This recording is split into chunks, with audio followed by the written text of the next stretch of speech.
esta reunión.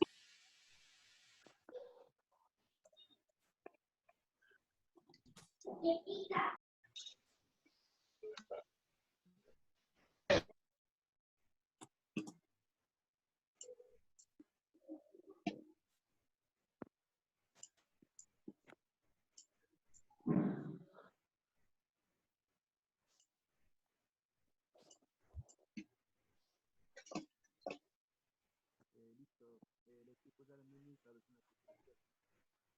El aluminio suele encontrarse en forma de aleaciones mezclas con otros metales que mejoran sus características naturales. Las aleaciones de aluminio son aleaciones en las que el aluminio es el material que Listo, continúen. usan.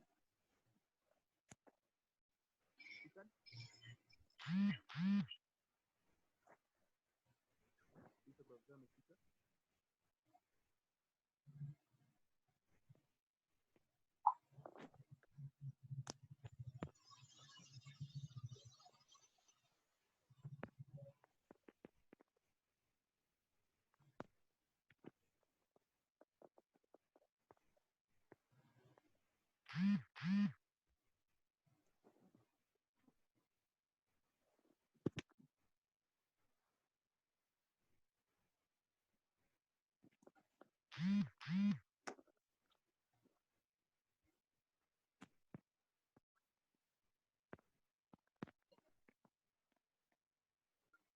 Continúen.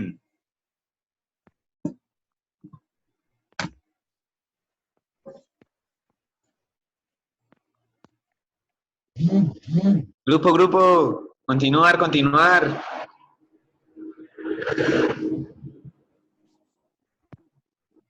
Profe, ahí me escriben al interno que si puede poner un video. Ah, ok.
Profe, no se escucha.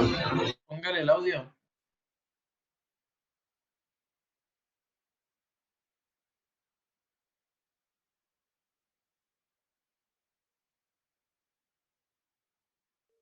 No se escucha.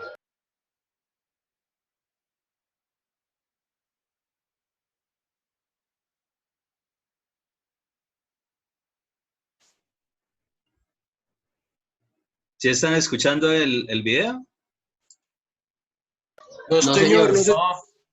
El audio no se escuchó. Profesora, ¿qué estamos escuchando?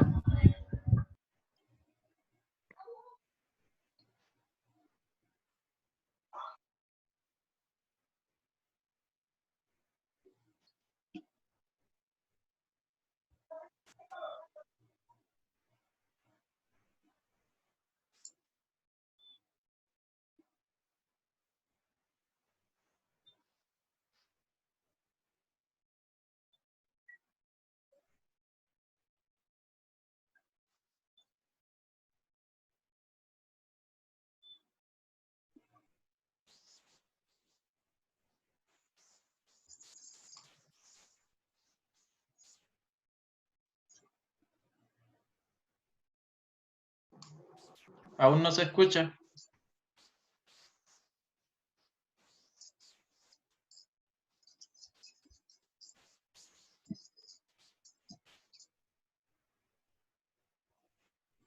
¿Dónde es que es lo de para que ustedes escuchen? Bueno, se Arriba, escucha. profe, en la barra superior, en los 3 puntos. Compartir sonido de la computadora.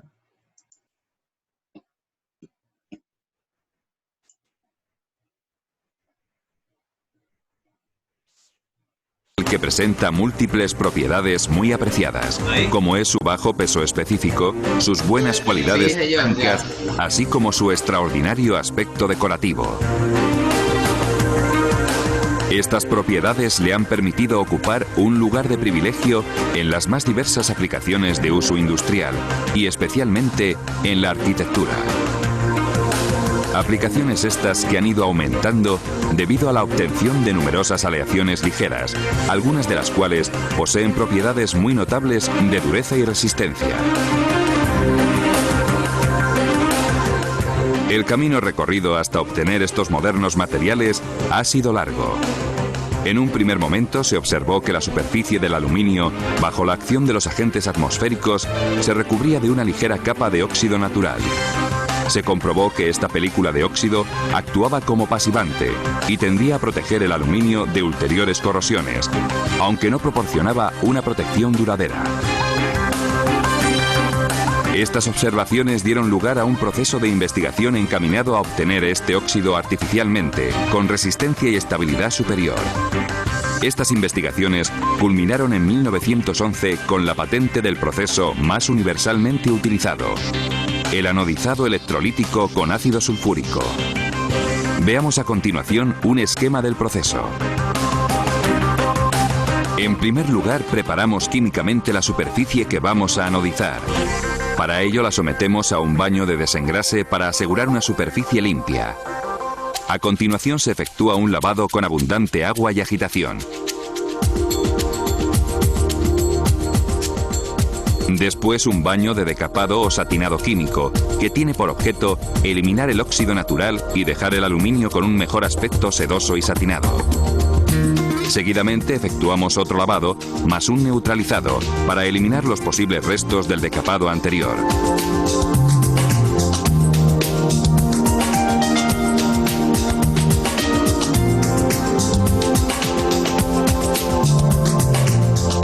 A continuación realizamos otro lavado para evitar contaminaciones al proceso siguiente y tener la superficie limpia y neutra. Llegados a este punto tenemos la superficie perfectamente preparada para formar sobre el aluminio la oxidación anódica. Para ello introducimos la carga de aluminio en un baño electrolítico. La oxidación anódica debe su nombre a que las piezas a tratar actúan anódicamente, ya que el proceso consiste en la formación de una capa de óxido formada a expensas del mismo material y no aportando otros metales o productos. El principio de la anodización es el de la electrolisis del agua. Bajo el efecto de la corriente, los iones H positivo y OH negativo del electrolito se dirigen hacia el cátodo y hacia el ánodo respectivamente. A los pocos segundos de aplicar al electrolito una corriente, se produce oxígeno naciente en el ánodo, que al oxidar el aluminio le recubre de una película de óxido de aluminio. Esta película de alúmina es compacta y continua, dificultando el paso de la corriente, por lo que se denomina película barrera. Si seguimos aplicando el paso de la corriente eléctrica y por la acción disolvente del electrolito, empiezan a aparecer numerosos puntos de ataque sobre la película barrera, correspondiendo cada punto de ataque con el origen de un poro en la película anódica que se irá formando. Examinemos qué ocurre en uno de los puntos de ataque. Puesto que este punto se ha originado antes de haber llegado al espesor límite de la película barrera, es evidente que a través de él se ve favorecido el paso de la corriente. Al distribuirse la corriente de forma radial, el poro se irá formando de forma semiesférica, resultando que la celdilla de alúmina formada tendrá en un primer momento la forma de un cilindro, en cuyo eje se encuentra el poro. Finalmente, por efecto de la equidistancia de los poros, esta forma cilíndrica se transforma en prismas hexagonales. Como consecuencia del proceso se forma una película de óxido de aluminio perfectamente adherida al metal de base por fuerzas de enlace químico. Es importante destacar que no existe ningún tipo de revestimiento de superficie sobre el aluminio o sobre otro metal que tenga la adherencia sobre el metal de base como la que tiene el aluminio con la película anódica formada a sus expensas. Una vez que tenemos formada la capa anódica, se procede a efectuar otro lavado para que no queden en los poros restos de ácidos del anterior baño de anodizado. A continuación tenemos dos opciones. Si el acabado deseado es en su color natural, nos saltaríamos el baño de color y continuaría sucesivos lavados para su sellado. Si por el contrario deseamos colorear, entraría en el baño de color.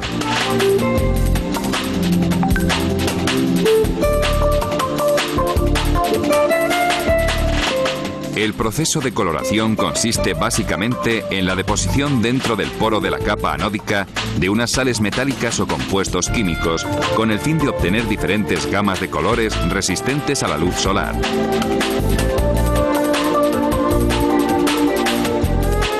Siendo los procesos más comunes el de electrocoloración y el de coloración por inmersión, todos ellos siguiendo las directrices de la marca de calidad EVA Euras.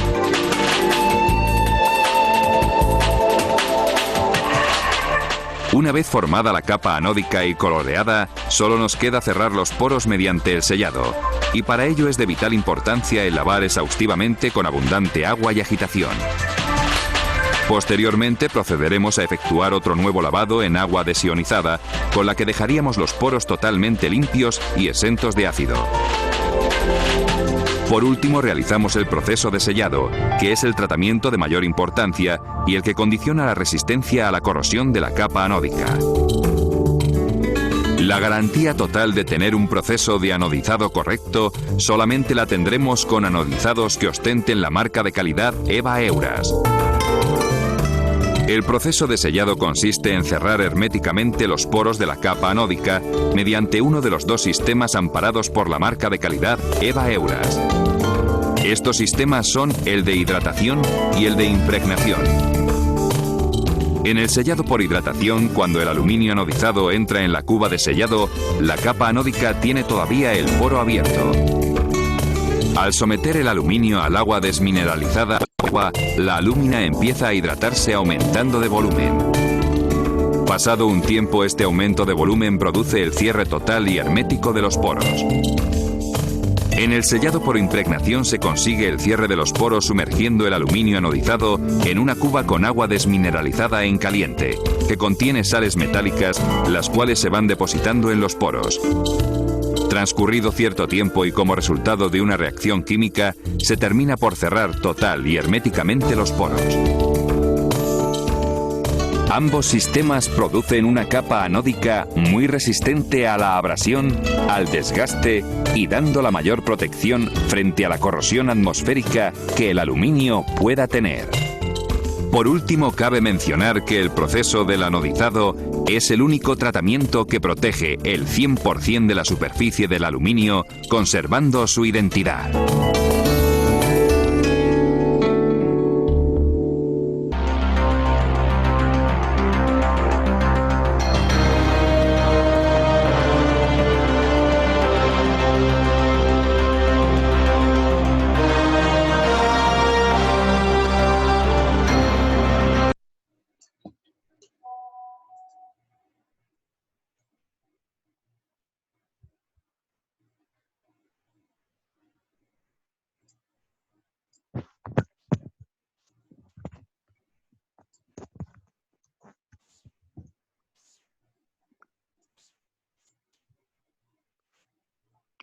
Profesor, ¿puede colocar las diapositivas? Ahí están. Listo. A continuación voy a hablar sobre los tipos de aluminios utilizados en la construcción. El aluminio suele encontrarse en forma de aleaciones, mezclas con otros metales que mejoran sus características naturales. Las aleaciones de aluminio son aleaciones en las que el aluminio es el material que predomina. existen dos tipos de aleaciones de aluminio, aleaciones de fundición y aleaciones de forjado. En sí, a su vez, ambas clases de aluminio pueden dividirse en tratables. Uy, se fue el sonido un poco. ¿Ahí me escucha? Sí. A su vez, ambas clases de aluminio pueden dividirse en tratables térmicamente y no tratables térmicamente. Actualmente hay más de 400 aleaciones de aluminio y de aluminio forjado y más de 200 aleaciones de aluminio en forma de piezas moldeadas y lingotes. Para designar las diferentes aleaciones de aluminio se emplea un sistema de 4 dígitos. Está el grupo 1000, el grupo 4000, el grupo 6000. El primer dígito indica el principal elemento de aleación, es decir, el elemento que se añadió a la aleación del aluminio y también se utiliza para describir la serie de aleación. La serie 1000, la serie 3000 y así hasta llegar a la serie 8000. Estos son algunos principales componentes de cada serie. Está la serie 1000, donde el 99% de aluminio, como mínimo, es el aluminio puro. Está la serie 2000, donde está el cobre, la serie 3000 el manganeso, la serie 4000 el silicio, la serie 5000 el magnesio, la serie 6000 el magnesio y el silicio. Está la serie 7000 el zinc y la 8000 donde se encuentran otros elementos. ¿Puede cambiar de diapositiva? El aluminio ofrece fortaleza al momento de construir estructuras complejas. Dada su gran abundancia y posibilidad de aleación, ligereza y resistencia, se puede obtener una amplia gama de productos con propiedades específicas. Están los paneles, las cubiertas y los terminados. Para tener una idea sobre cómo emplear el aluminio para la construcción, presentamos los siguientes usos. Están las barandillas de aluminio, donde estas piezas arquitectónicas dan un estilo flexible y un acabado elegante a las fachadas de los edificios. El que se fabriquen con aluminio es indicio de multiplicidad de diseño, ya que puede tomar forma curva o recta. Así también la oportunidad de incorporar elementos decorativos como vidrios, barrotes y, como podemos mirar, los paneles. También están los muros cortina, también conocidos como fachada ligera. Se conoce por la estructura auxiliar que se ubica por delante de la estructura del edificio, sobre la que se acoplan elementos de bajo peso y su espesor es delgado. Se fijan a la estructura resistente sin ser parte de ella, sino que gravitando, y suele estar típicamente diseñado con perfiles de aluminio. Los muros cortina de aluminio se han convertido en la solución de mayor utilización en el desarrollo de la arquitectura de oficinas y comercial, ya que estas aportan a la edificación formas estilizadas y livianas. También podemos encontrar las persianas mallorquinas. Se pierde el sonido. No se escucha. ¿Ahí me escucha, profe? Que Ahí. tengo el internet un poco lento. También encontramos las persianas mallorquinas, otro importante elemento del aluminio para la construcción, ya que estas le dan un toque innovador a las construcciones de hoy en día y son fáciles de manejar. También son resistentes, conservan sin necesidad de mantenimiento. También encontramos en las paredes, ya que sirven para mantener fuera el calor, el frío, la lluvia y el ruido, y proporciona un alto nivel de confort para la gente que trabaja o vive en el edificio. Las paredes de aluminio en una construcción ofrecen una fuerte resistencia contra drásticos cambios de temperatura, así como también un nivel de mantenimiento mínimo. El uso de aluminio para la construcción es una manera en la que el sector está innovado al incluir nuevos materiales, sabiendo aprovechar sus beneficios. ¿Puede cambiar la diapositiva?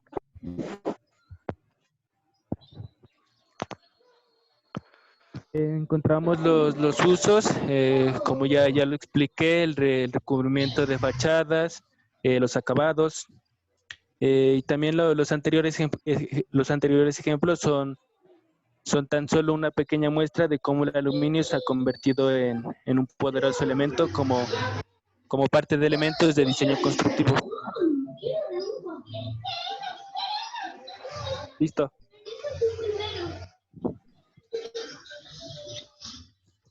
Ok.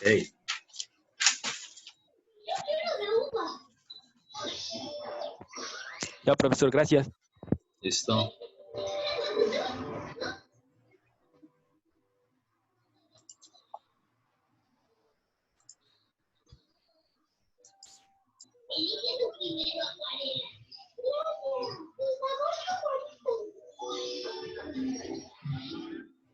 Silencien los micrófonos.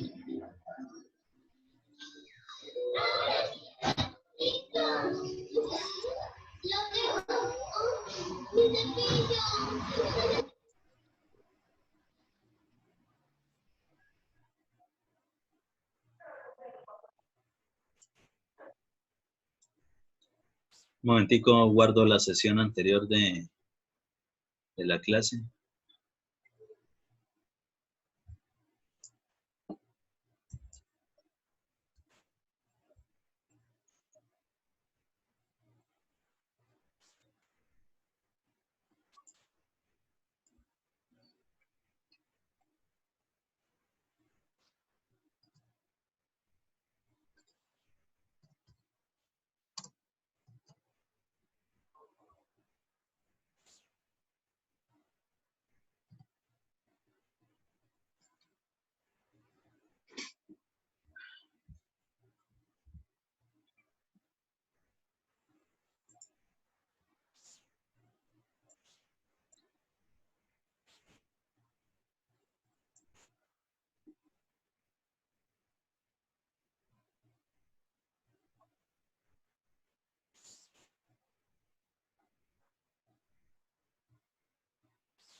Entonces, ahí para terminar de redondear lo de los compañeros, en esa tablita que venía allá que nos exponían, prácticamente es esta tabla. Entonces, ¿qué es lo que viene? Viene las dos presentaciones como se pueden encontrar las barras de acero, en pulgadas, ¿sí? Diámetro en pulgadas o número de la varilla. Entonces ya saben que eso simplemente es, la de 1/4 es porque se ha multiplicado por el número 8, es decir, una de 1 pulgada es 8/8 para el caso, ¿sí? Entonces multiplican por 8 y por eso les da ese numerito. Ese numerito es el correspondiente específicamente a ese tipo de diámetro de barra. para la de 3/8. Entonces, multiplican por 8, pues les va a quedar solamente el 3. Entonces, así es que se saca precisamente el número de la barra. En cualquiera de las dos, digamos, ya sea por diámetro o por número de varilla, ustedes pueden conseguir precisamente con los proveedores. ¿Qué más se tiene? Se tiene fijo lo que es el diámetro, ¿sí? Diámetro. Pues como lo tenemos en pulgadas, perfectamente lo podemos tener en milímetros, centímetros, según como se requiera. La cuestión es que sí, cuando se estén desarrollando cualquier conversión o que tenga que ver con esas unidades, todo tiene que estar en las mismas condiciones, es decir, con las mismas unidades. Área, ¿sí? Y peso, ojo con este peso, kilogramo por metro lineal, ¿sí? Es decir, que esto es lo que pesa, 0.25 kilogramos, pesa un metro lineal de una varilla de 1/4 o varilla número 2. 0.56 kilogramos es lo que pesa un metro de una varilla de 3/8 o número 3, ¿sí? 0.99 es lo que el peso de un metro de una varilla de media o número 4, ¿sí? Con esa tabla, con esos datos, es que nosotros podemos desarrollar esto que es lo que se conoce como cuadro de aceros. ¿Qué es un cuadro de aceros? Simplemente es, y esta presentación que se las hago, en general me parece la más acertada desde el punto de vista práctico en el momento de estar desarrollando cualquier obra civil.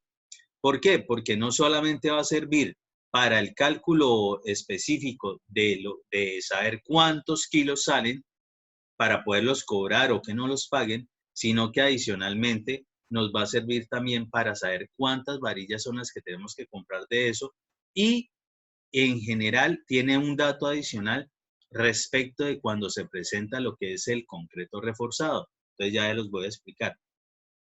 Yo siempre les recomiendo que hagan esta parte que se denomina gráfico. ¿Qué es gráfico? Simplemente la forma que tiene el refuerzo según los planos de diseño. ¿Cuáles planos de diseño? Bueno, en general.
Aguacate, Samir, aguacate, aguacate. Aguacate, aguacate.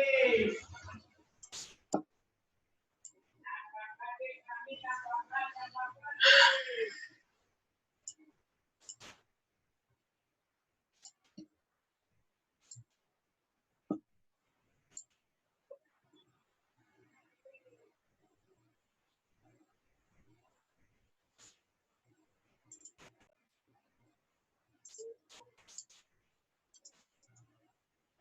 Entonces, ¿qué tipo de refuerzo? Resulta y acontece que planos estructurales como estos, cosas que ustedes van a tener que aprender a manejar y a diseñar, ¿sí? Esto es lo que se conoce como un cuadro de despieces para una estructura que es en concreto reforzado. Eso que ustedes ven ahí, específicamente, estas barritas, ¿sí? Que tienen un cierto gancho, pues ahí me dicen específicamente cuántas son en una sección transversal y de qué diámetro y qué longitud tiene. Es decir, esta información que nosotros tenemos acá, esto, hagan de cuenta, es simplemente una viga que corresponde a los ejes A, B y C, que normalmente se encontrarán por acá, ¿sí?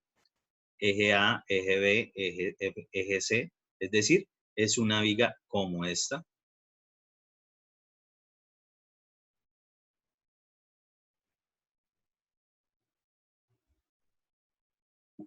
Y todo esto que viene por acá hace referencia al tipo de refuerzo. Por ejemplo, esto que viene acá, esto es lo que se conoce como refuerzo longitudinal, y esto es lo que vendría siendo el refuerzo transversal. Es decir, esto que tenemos aquí. El refuerzo longitudinal serán esas varillas que atraviesan todo ese elemento, ¿sí? Y el refuerzo transversal son los estribos o flejes que confinan precisamente un núcleo y normalmente en sus esquinas o incluso puede tenerlas en otras partes de ese mismo perímetro de refuerzo, de estribo o de fleje, puede tener más varillas según sea el diseño. En todo caso, ¿qué es lo que vemos aquí? Esto es un corte, es una sección transversal de un elemento como estos, donde lo que observamos más hacia afuera, pues lo que vendría siendo el concreto. Es decir, esto es una estructura en concreto reforzado. Y lo que vemos por dentro, hacemos de cuenta que tuviésemos rayos láser, es decir, lo que nosotros vamos a armar de refuerzo de acero para después formaletear y poder fundir el concreto, ¿sí? Es lo que ya después no vamos a poder ver ni por hechiras, porque ya queda embebido precisamente en el concreto cuando fragüe. Y estos elementos, por ejemplo, los estribos, este tipo de dibujito hay que sacarlo. Un gráfico como este o algún gancho de este tipo, ¿sí? Eso es lo que precisamente se coloca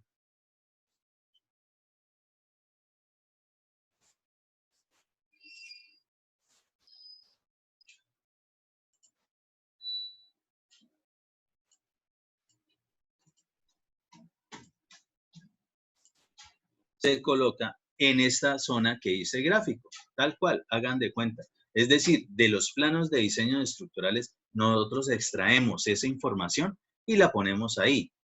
Podemos colocar el código, eje o localización, es decir, según esto es un refuerzo que hace referencia a cuál elemento estructural de todo lo que se tenga ya en planos, ¿sí? Número de la barra. Ah, bueno, número de la barra. Entonces, por allá decía que era de 3/8, según el plano. Ah, bueno, entonces será barra número 3. En diámetro, en pulgadas de esa barra número 3, pues de 3/8. Peso de la barra, kilogramo por metro. ¿De dónde sale eso? De ahí, de esa tablita. De esa tablita. Longitud. Entonces, bueno, ¿cuánto es eso? Midamos acá. Ah, bueno, aquí dice que por este lado tiene 8 y después tiene un gancho de 20. Eso suma 1 metro. Ah, bueno, ya sabemos que esa barrita es de 1 metro. ¿Cuántas? Ah, bueno, allá nos decía que eran 2 de ese refuerzo longitudinal. Entonces, de ahí salimos. Puede ser 2, puede ser 3, pues, las que sea, según exprese precisamente el plano de diseño. Y el peso total, en kilogramos. Pues esto es precisamente los kilogramos por metro lineal multiplicado por lo que tiene de longitud ese elemento por el número de elementos que hay de ese igualiticos, ¿sí?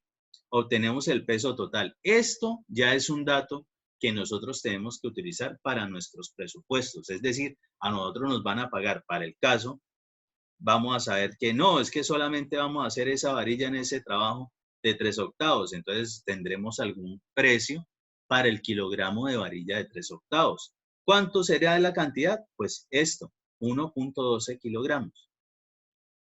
Y a manera conexa, tengo acá algo que se denomina volumen en metro cúbico. ¿Y eso a qué hará referencia? Resulta y acontece que es bueno sacar precisamente con la longitud total del elemento y lo que vendría siendo el diámetro de la barra, poder obtener, pues eso, para el